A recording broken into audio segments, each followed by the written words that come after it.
আইএনটিটিইউসির উদ্যোগে বলরামপুরে ধিক্কার মিছিল, হাজারো শ্রমিকের প্রতিবাদে উত্তাল বাজার।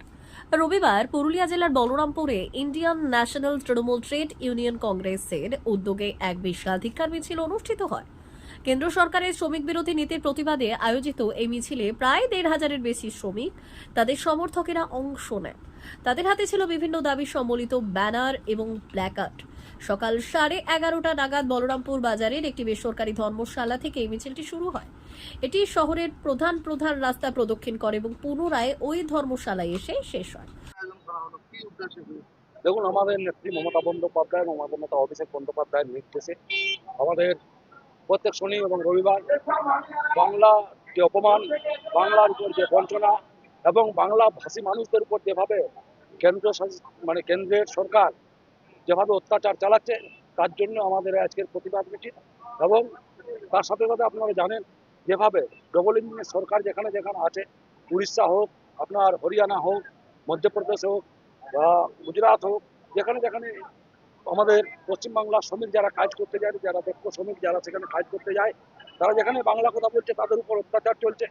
এবং আপনারা দেখেছেন যে বিহারে এসআইআর নামে কিভাবে 65 লক্ষ ভোটারকে বাদ দেওয়া হয়েছে। সেই সেম সিস্টেমে পশ্চিমবাংলাকেও একটা চক্রান্ত করছে। যখন তারা গণতান্ত্রিকভাবে বিজেপি যখন পশ্চিমবাংলার মানুষ বারবার বুঝিয়ে দিয়েছে মমতা বন্দ্যোপাধ্যায়ের উপর আস্থা রেখেছে, যখন তারা গণতান্ত্রিকভাবে বিধানসভা নির্বাচন হেরেছে, লোকসভা নির্বাচন হেরেছে, পঞ্চায়েত নির্বাচন হেরেছে, ঠিক যখন 2026 সালের নির্বাচন আসছে, যখন মমতা বন্দ্যোপাধ্যায়ের জনপ্রিয়তা, মমতা বন্দ্যোপাধ্যায়ের যে জনমুখী প্রকল্প, সেই প্রকল্পের তারা ধারে পাশে আসতে পারছে না, তারা শুধু মিথ্যার বুলি বলেছিল। তার জন্য আজকে যাতে ভোটার লিস্ট থেকে সাধারণ মানুষের নাম বাদ দিয়ে দেওয়ার যে চক্রান্ত, তার জন্য আমাদের আজকে পথে নামা, এই জন্য প্রতিবাদ করার জন্য আমাদের আজকের এই মমতা বন্দ্যোপাধ্যায় এই কথাটা বলেছেন। তিনি একটা সমশ্রী প্রকল্প চালু করেছেন, একটা অভিনব উদ্যোগ নিয়েছেন। তারা আসুক আমাদের এখানে, যারা পশ্চিমবাংলার ছেলে তারা হলে তাদেরকে একটা ভাতা 1 বছরের জন্য বলে দেওয়া হবে এবং কাজের তিনি বন্দোবস্ত করবেন। আজকে আপনারা যদি দেখেন পুরুলিয়ায়, আমরা স্বাভাবিকভাবে বলতে পারি যে আমাদের পুরুলিয়া জেলায় আজকে স্বামী স্টিলের মতো ভারী শিল্প গড়ে উঠেছে, যেখানে পুরুলিয়ার ছেলেমেয়েরা কাজ পাচ্ছে। আজকে পুরুলিয়ায় শ্রী সিমেন্টের মতো কারখানা গড়ে উঠেছে, বড় বড় ইন্ডাস্ট্রি পুরুলিয়ায় আসছে। আপনারা জানেন সেখানে পুরুলিয়ার যারা দক্ষ ছেলেমেয়ে, যারা কাজ জানে, যারা সিমেন্ট ফ্যাক্টরিতে কাজ জানে, যারা স্টিল প্ল্যান্টে কাজ জানে, তাদের জন্য কিন্তু সরকার উদ্যোগ নিচ্ছে, বড় বড় ইন্ডাস্ট্রি আছে এবং সেখানে পুরুলিয়ার ছেলেমেয়েরা কিন্তু কাজ পাচ্ছে।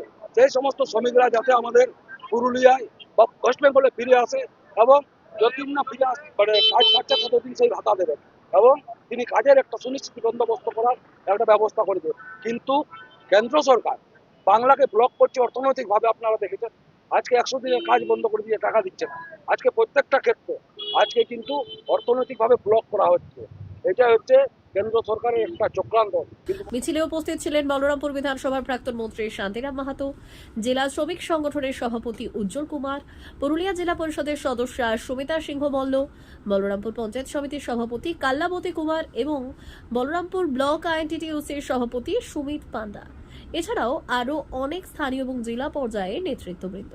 মিছিল শেষে আয়োজিত সভায় বক্তারা কেন্দ্রীয় সরকারের বিরুদ্ধে তীব্র ক্ষোভ প্রকাশ করেন এবং শ্রমজীবী মানুষের অধিকার রক্ষার জন্য আরও বৃহত্তর আন্দোলনের হুঁশিয়ারি দেন। আপনারা জানেন যে আমাদের বাংলার উপরে যে বিজেপি সরকার যে বঞ্চনা এবং আমাদের পরিযায়ী শ্রমিক যারা আমাদের বাইরে কাজ করছে, বিজেপি শাসিত রাজ্যে যারা কাজ করছে তাদের উপরে যে বঞ্চনা, তার প্রতিবাদে আজকে বলরামপুর ব্লক আইএনটিটিইউসি একটা মিছিল এবং মিটিং করলে ধিক্কার মিছিল। আমরা ইয়ার বিরুদ্ধে, কেন্দ্র সরকারের বিরুদ্ধে আমরা ধিক্কার জানাই। না, ওটা তো বিতর্ক হওয়ার কিছু নাই। মমতা ব্যানার্জি একটা জিনিস জানিয়েছে যে মমতা ব্যানার্জি গরিব মানুষের সাথে পাশে আছে, এটা একটা পরিকল্পনা মমতা ব্যানার্জির। যেমন আমাদের বিভিন্ন প্রকল্প চলছে, লক্ষ্মীর ভান্ডার থেকে শুরু করে কৃষক বন্ধুর থেকে কন্যাশ্রী থেকে, জানেন আপনারা আমাদের 70 থেকে 75টা প্রকল্প চলছে। তার সাথে আর একটা প্রকল্প মানে পরিযায়ী শ্রমিকরা যারা বাইরে ঝামেলার মধ্যে পড়ছে, আসতে পারছে না, তাদের জন্য একটা মমতা ব্যানার্জি নিজের মানে আন্তরিকভাবে চিন্তা ভাবনা করে এটা মানে মমতা ব্যানার্জি আর একটা উন্নয়ন প্রকল্প চেষ্টা করেছেন। তার জন্য আমরা অসংখ্য কৃতজ্ঞ আমাদের নেত্রীর কাছে। Bureau report, Purulia today.